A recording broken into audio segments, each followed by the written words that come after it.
Hi, I'm Dan McFadyen, Managing Director of Edalex, and I'm pleased to be joined today by Nicholas Roberts.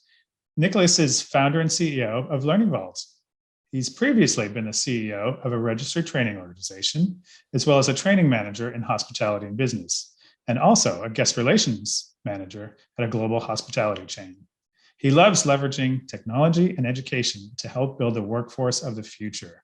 Well, welcome, Nicholas. There's a lot to unpack just in that last sentence, but fantastic to be chatting with you. Thank you so much, Dan, and what an introduction, right?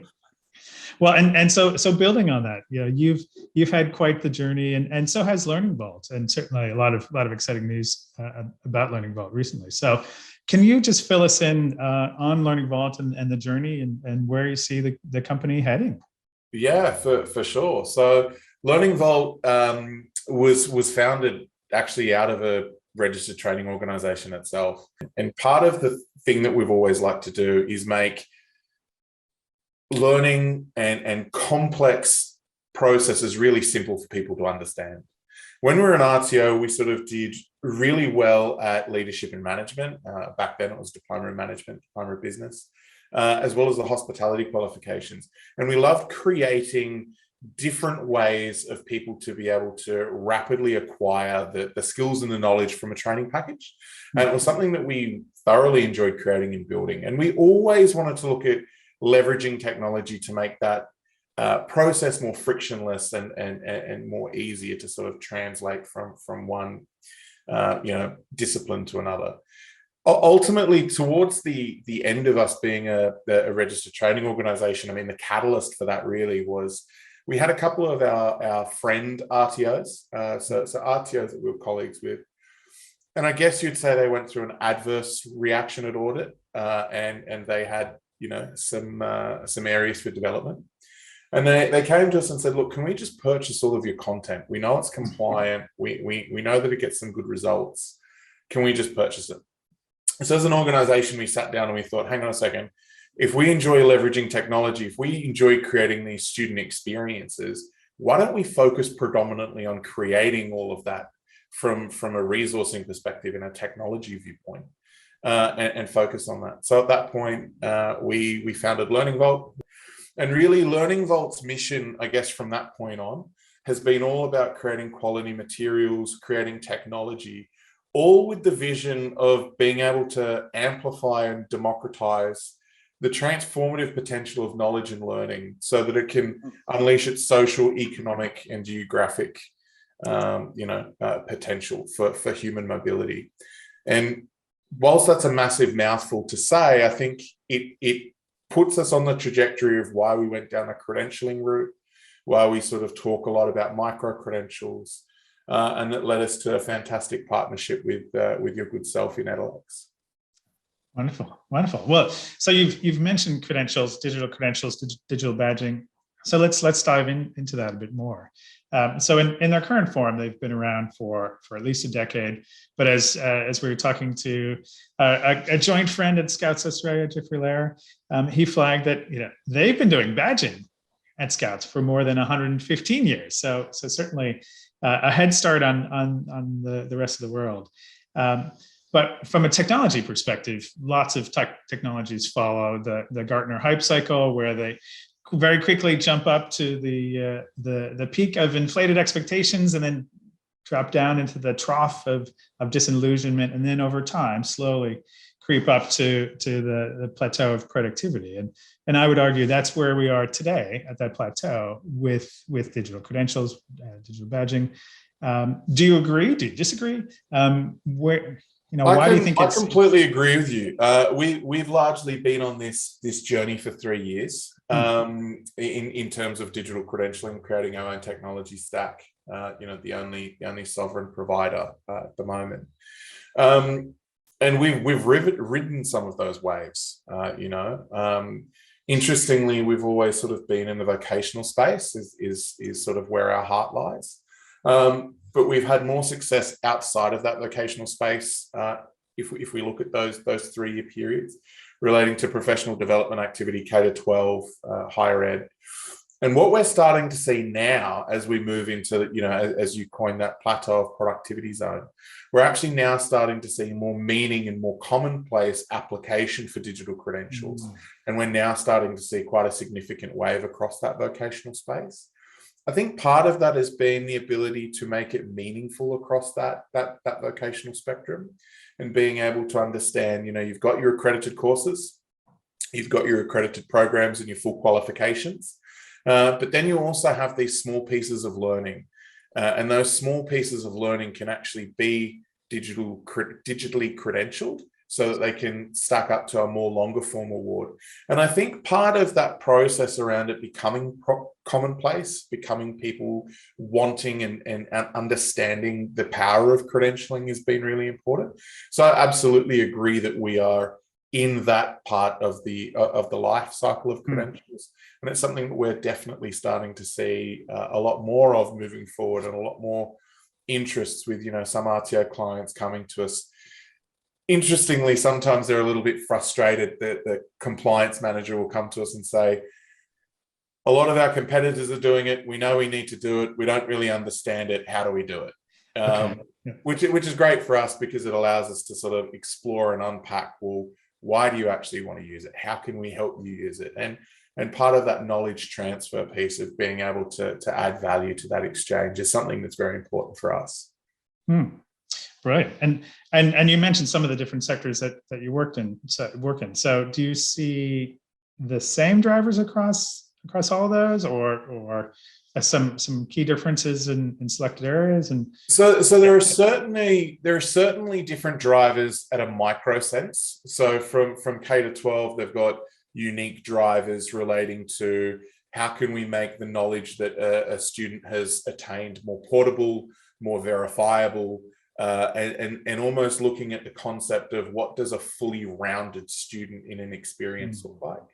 Then in vocational and technical, it's very much around how can we prove the individual competency, to use that word, of a proficiency of a skill, and how meaningful is that, and how can that be translated from a portability perspective. Same with higher ed, and then professional development is largely around what skill have they obtained, how did they obtain it, by whom did they obtain it, things like that.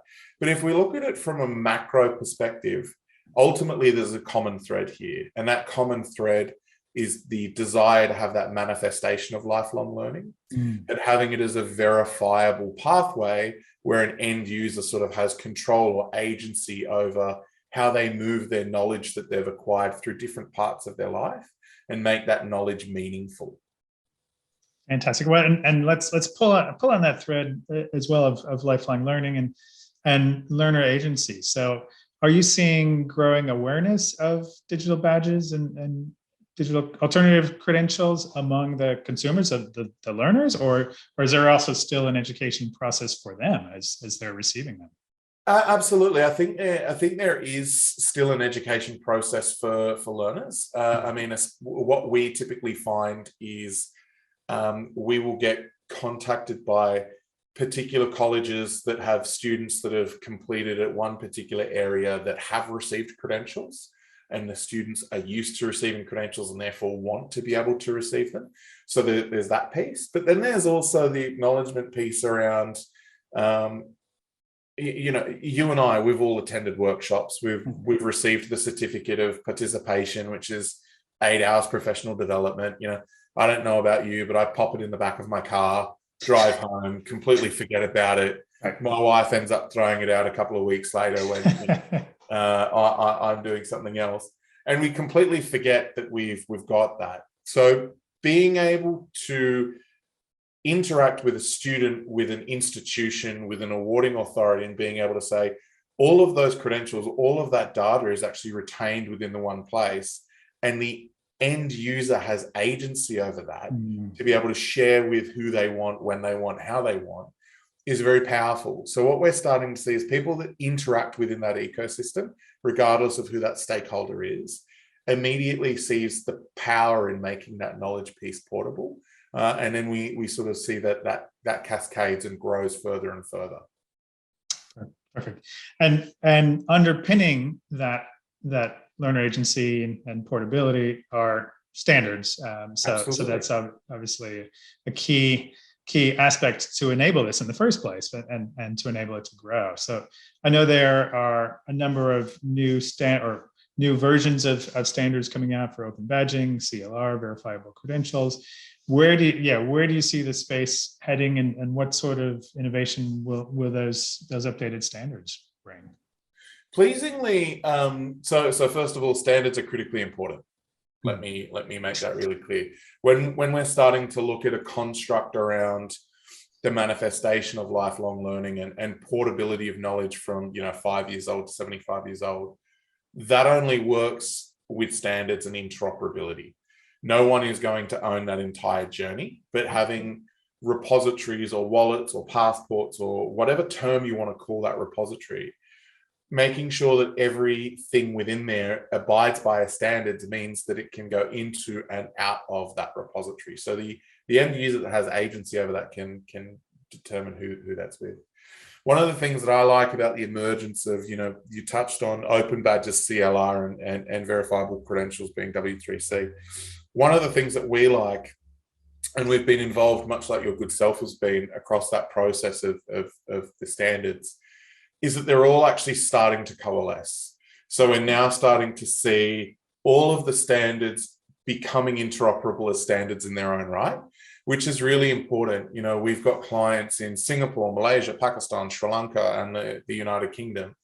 And so being able to follow, an international student, for instance, if we're going to talk about vocational, maybe they've done some pre-training in their country of origin, and maybe that forms part of their admission into an Australian qualification, or maybe a unit of competency. Being able to take that credential from the country of origin where they received that, and having that as a machine readable artifact that is interoperable with those standards can mean that the college, the RTO, the institution can actually have a level of comfort knowing that it's verified by the issuer and that it relates to the standards in which their system operates in as well. No, that's really insightful, Nicholas. And you used the word ecosystem before, and I think that's exactly the right term, and it's a growing ecosystem. And as you flagged with your clients overseas as well, do you see any different nuances or challenges, I suppose, from an Australian context to the world, or to the world, bringing relevance here in Australia? Yeah, look, every country definitely has nuances. The Singaporean government was the first government from an educative viewpoint, in my opinion. Let me preface that. That really started issuing verifiable credentials for academic achievement at a governmental level. Australia is certainly moving in that direction, and there are certain conversations that people are having around the periphery around what all of that looks like. I think what's really important to understand with credentials, and I was speaking about this in the UK not too long ago with the government over there. Verifiable credentials have standards, which is very important, and interoperability is at its core, as we sort of canvassed. But having country-specific rules and regulations are very critical as well. So what I mean by that is we at Learning Vault have created a product that is a verifiable credential that's called QVault, and that meets all of the requirements of the AQF 2007 documentation for certification and testimony issuance, which means any document under the AQF that is issued needs to be issued with these particular standards, and we bake all of those into compliant credential. You would not expect another country to have similar standards. So we did a similar thing in the UK, but we've had to create a UK specific product that meets all of their requirements. So I definitely think there needs to be customization and contextualization to make verifiable credentials fit for purpose for their country of origin. But I think the biggest thing is, and I'm talking to a colleague in another country about this, and they've sort of created a country-specific system purely for them, and they can't move outside of that ecosystem or that architecture. And I've just sort of said, well, you've kind of landlocked your country here. Like it's not useful outside of that. And we've, as you have as well, Dan, because I know we've been privy to some similar conversations. When we're talking with states or territories at a government level and talking about, being able to have verifiable credentials is important, but extending outside of the border is critically important, because we might have people studying in one state or territory that are looking to move to another state or territory, and having credentials that can operate across different wallets and areas is something that's critically important. I think from a credential standpoint, we have the ability to be nimble enough to be able to do that.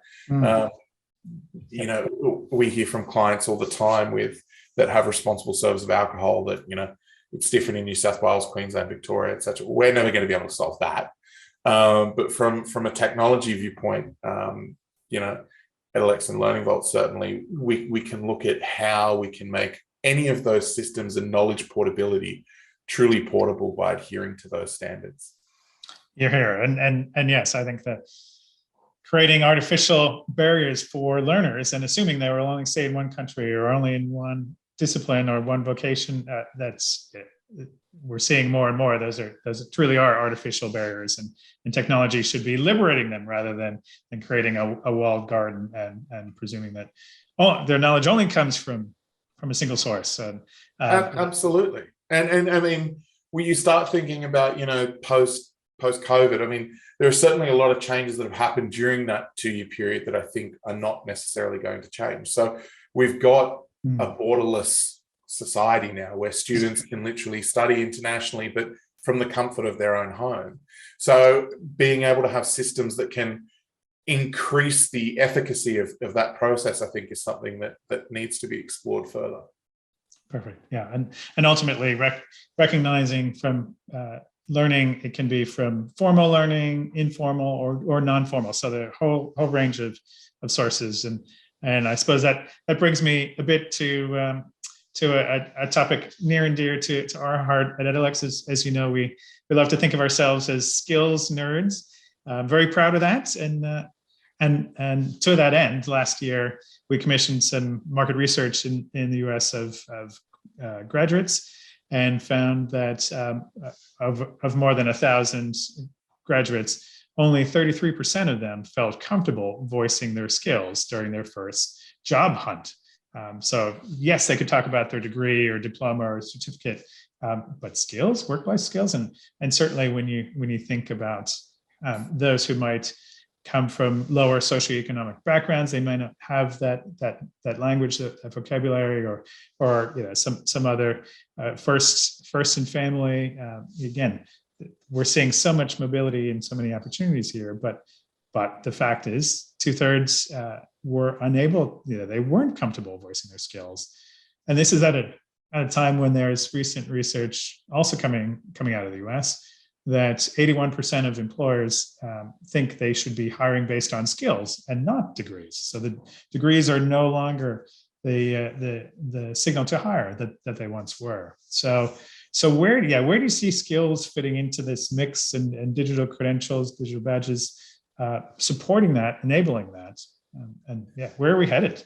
Look, it's a brilliant question, and I love the fact that we're not the only company that's skill nerds out there, because it's something so critical.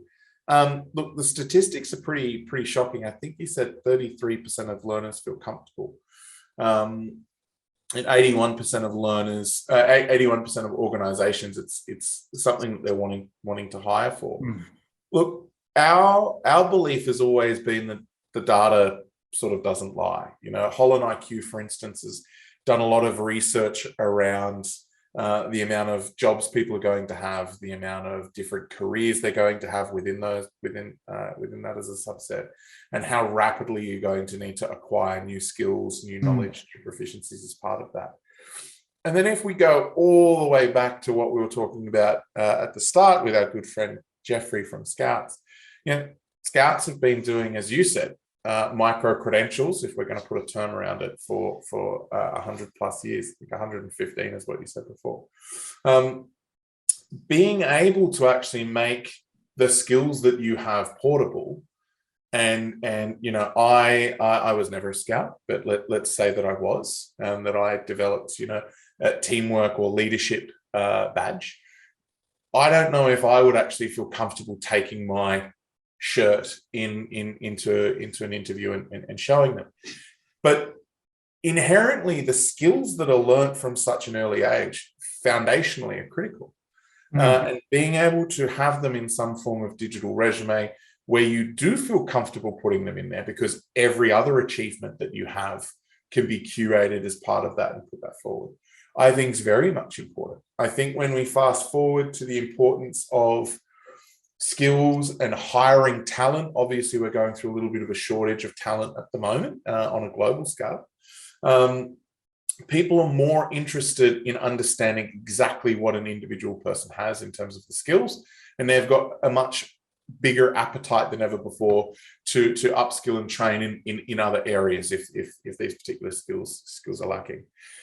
So I think the future is only going to be in understanding who has what from a micro perspective, so from a skills perspective. And I think the importance of that to stack back up to be more of a longer form qualification or longer form skill set is important, but certainly people are going to be hiring for individual skills. We're starting to see that across the tech ecosystem significantly. Obviously, Facebook, Twitter, Uber, a lot of them have removed policies relating to tertiary qualifications, and they just want to understand what individual proficiencies people have. And most of the time, that is programming language skill sets, for instance, and that is a digital certification that comes with it. I think we need to have more of a robust engine when it comes to being able to define what a skill is, and being able to map that properly back to a matrix that is machine readable to understand what that looks like. I mean, if you fast forward, in my opinion, to the future, we're going to be looking at recruitment companies, and those recruitment companies largely are AI driven. You come up with a task. I want an accountant. The accountant needs to be certified. They need to be chartered, so member of an organization. Maybe I want them to be extremely proficient in Xero as a software. I want them to have high-level leadership skills and all the rest of it. Well, your degree, let's just say that's a digital credential. Your professional membership, you've got a digital credential for being a professional member that is current every 12 months. You've just done your program in Xero, so your Xero micro credential is a digital artifact. You've done a leadership program with your last employer that's also a verifiable instrument. So suddenly you're just putting a curation of digital credentials into a repository, and you're instantly shortlisted. This candidate can actually meet all of those requirements. They're all verifiable instruments. That's something that we've been exploring at a very high level, like a thought leadership level, I guess, with a large recruitment company. And it's all predicated on rich skill descriptors, which in my humble opinion is a great sort of setup for Edalex to be able to talk about rich skill descriptors, because they're critically important. Well, yes, and you're preaching to the choir. So yeah, obviously we're huge believers in the potential and the power of rich skill descriptors. Building from work that we've done with the Open Skills Network out of the US and a number of different partners, both here in Australia and in the US. And so we do see that as one of the critical building blocks. Look, Nicholas, I love that example that you just gave. And what I noted was that you blended a range of skills, from technical skills to 21st century human skills, soft skills, call them what you will. And that's what each of us have and need to have, to fulfill job responsibilities. I'm curious around your clients today. Do they tend to focus on soft skills, domain specific skills, a blend of the two? And yeah, our organizations, our institutions ready? This is a multi-part question for you, but I'm really excited. Do you think the institutions are ready to certify on 21st century skills as well as domain specific skills? Look, it's really interesting, and I have to say that it's different client by client and sector by sector. So what I mean by that is we work with some schools K-12, public, private, and independent, and even within them there's a mix. So some focus purely on extracurricular activities, some focus purely on the hard results as it were, so aligned to the curriculum, the academic results. Others do a hybrid. In vocational, we've got some fantastic clients that do completely short courses that are largely based towards soft skills and things like that. Do a very large body of work with Box Hill, and they're absolutely fantastic. And some private providers, Genu, for instance, is doing some incredible work across that micro-credential space. And then we've got other organizations that we work with that sort of look at it purely from a skill set perspective or a fully accredited perspective. We've got some RTOs that, for instance, will digitally credential their work experience components and the elements that they need to do for some of those qualifications that require minimum hours to be spent in the workforce. And then when we look outside of that, so professional development and industry associations, we do significant bodies of work with those organizations. We have some that digitally certify all of their membership base. So for instance, if they're an accountant and they're a chartered member, for instance, they have a 364-day credential that says they're an active member of this organization. They've had to do all of these things in order to be a chartered member. We then have others that are sort of like, they volunteer time, they do this, they mentor others, and you know, there's a credential for all of those soft skills. So it really is quite different and across the entire spectrum. We're starting to see large industry sectors looking at this to help with staff mobility, such as in the aged care space, for instance, looking at, yes, the technical skills that a staff member has, but also some of the other qualities that they're looking for in terms of an effective communicator, an effective leader. And so internally, what that organization is starting to do is understand what the emerging leadership team looks like. And if they need a staff member to transition from one area to another area, what mobility they actually have within their own workforce. So I know that hasn't really answered concretely your question, but we're starting to see the use cases start to really play out across different industry sectors and across different needs. No, I think just hearing that range of responses and ultimately from this, I'm sure you and the team at Learning Vault have developed best practices and are able to guide clients whichever direction they want to take and give them that much more holistic view of this is where ultimately perhaps you should be heading rather than focusing just on this one narrow area. Yeah, absolutely. To the point where the team is actually broken down a little bit further into sort of like education and then supportive external education. So industry groups, corporate groups, things like that, where the nuances are not the same as they are in the education sort of field, but can certainly look to understand, well, what outcomes are you wanting to achieve? What data is meaningful you to actually have within a credential? And what problem are you trying to solve by using this? Not just sort of like, here it is, turn it on. There's a lot of that consultation piece, especially because it's so new as well, being able to actually get the changes that are required from an industry to actually make that change relevant and meaningful for them. Fantastic. I'd like to circle back to QVault. So one of your newer platforms, you mentioned it earlier, and actually just dovetailing on something that you just flagged around what problem a client is solving. So how is QVault different from your normal digital badging platform, and what problem were you trying to solve here in Australia, and then is it the same problem in the UK or different problems and challenges that you see that delivering on? No, for sure. So QVault is our verifiable credential product for accredited programs. Okay. So the catalyst for that was twofold. The first one was we started talking to a lot of our clients within the vocational space and a lot of our friends within the vocational space around digital badges, digital credentials, verifiable credentials, all the same word. And they were sort of saying, look, they're great. We just don't understand how to use them. So if we issue a digital badge, technically is ASQA going to be on us for being non-compliant? Do we issue it for a unit of competency? If we issue it for a unit of competency, where do we put the statement of attainment? Or how can we actually legally do this? So there was this big barrier for entry for those groups. And as I said, there were some providers that were all like, let's just use it for our non-accredited training, and let's use it for our work experience components and all the rest of it. We then ran quite an extensive workshop with a few RTOs around if the future is all around verifiable credentials and agency being with the individual recipient, so the earner, the student, how portable is all of this? And one of the people brought up, well, seems pretty stupid if they're getting all of these credentials their whole life, but we can't actually give them one. And there are a few butchered ways that you could look at doing this. I mean, some of the incumbents, for instance, are sort of like you can just put a PDF within the actual badge and it will work.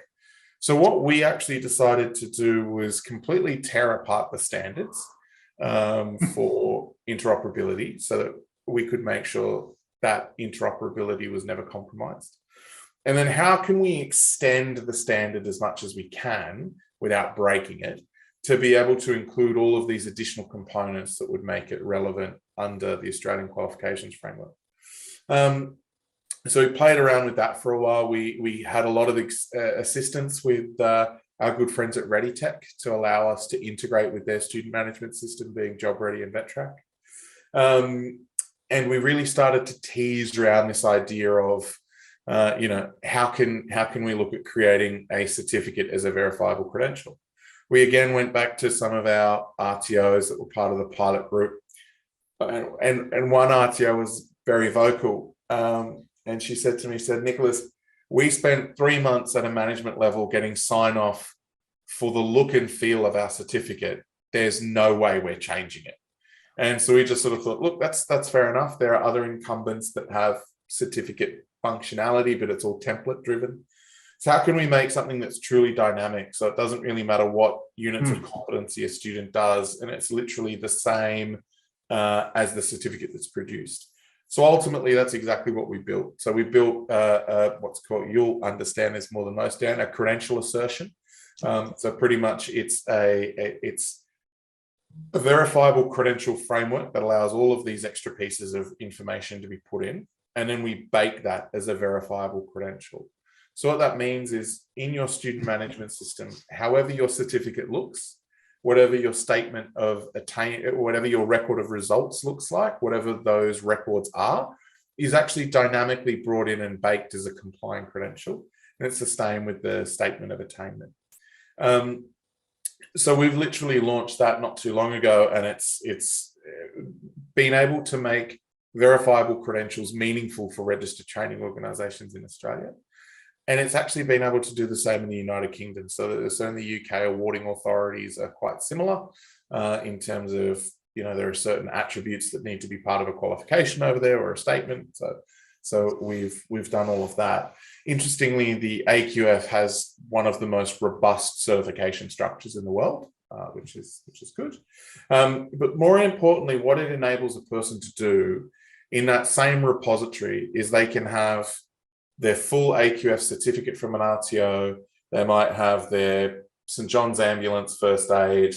Okay. They might have a refresher for CPR. They might have, Employee of the Month from an aged care provider. They might have leadership under pressure. All of these things that they can then curate and send as part of a digital resume or put in a machine readable repository. They can actually see exactly where they are and what they've done. Brilliant. No, that's fantastic and actually gratifying. I'm sure very gratifying for you to see the flexibility that it can be extended not just to meet the requirements here in Australia, but to the UK and no doubt to other countries as well. Wonderful. Well, probably my last question, and thank you for all your time and insight so far. But when you've already talked about a lot of exciting and innovative work that you're doing, but I guess is there anything else? What else have you got brewing, and what excites you? What gets you out of it? I mean, the thing that excites me most is all around that piece that I was sort of touching on earlier around the ability to amplify and democratize, the transformational potential of knowledge and learning, and being able to actually have that manifestation throughout a person's life. And we're starting to work with some pretty exciting organizations, some that I can't talk about. So they may or may not be around government and things like that, either foreign or domestic. But really starting to look at how we can solve problems relating to the employment market by being able to make the knowledge someone has gained portable and accessible and machine readable. And part of that, like just to unpack something further, is let's just say we're working with an organization and they have complex needs, and maybe they have minimum requirements for staff to be deployed to particular areas. And they currently have a system where they need to go through and actually look at each individual record of results within a qualification to sort of say, okay, this person did elective group here, but they need to do this particular unit here for us to be able to send them to that area over there. One of the projects I'm very excited on, that we may or may not be working with Edalex upon, is how we can make that data meaningful and solve a real world problem for a very large organization around mobility, and making sure that the right people are certified in the right way to be present and interacting with other people where they need to be. It's that whole piece around making data accessible and meaningful so that people can interact with and make the right decisions at the right moments in time, which I think is very important. Brilliant, excellent. And I'm sure there's more to come when the time is right. So, well, look, Nicholas, thank you so much for our discussion today. And it's amazing hearing your perspective around the technology, but very importantly, not forgetting who this is for that learner, for that earner who's receiving these, and what that enables, as you said, the democratization potential there, and ultimately the impact that you and other providers can have on individuals and help transform their lives and create new opportunities based on skills, based on their own achievements. Absolutely. And I mean, just one last point before I finish, because you've just made me think about it then. I think it's often too overlooked that the student in this whole piece, the recipient, the person that's there. We're doing potentially doing a large body of work with a foreign government. And what's really brought to the front of this is mobility of knowledge and being able to have verifiable pieces of knowledge. Obviously, the conflict overseas is horrible. Any conflict in any country is horrible. But when we look at that as a microcosm, there was a mass exodus of people in a way that was unplanned. And that migration event meant that everybody just fled. So when they relocated in other parts, as you would, there's no ability to discern whether somebody has a degree, whether somebody has skills in a particular area. And so therefore employability becomes really complex when you're reliant on somebody's word in front of you. So we're working potentially with a very large organization internationally to look at what the standards look like and how everybody can actually have those verifiable credentials stored anywhere and everywhere. And it's not for the business, it's not for the RTO, it's not for the school, it's for the recipient. It's being able to make sure that anywhere at any moment in time, you can actually prove all of the knowledge and the skills that you have through a verifiable instrument that's not dependent upon you saying, hey, I got this from this place at this date, just trust me. Right. And it's not paper, because we know they fled for their lives, so they don't have. Yeah. Sadly, it's very real, and that organization that we're talking to came to us based off the back of that. They're just sort of like, this is a problem that we need to solve.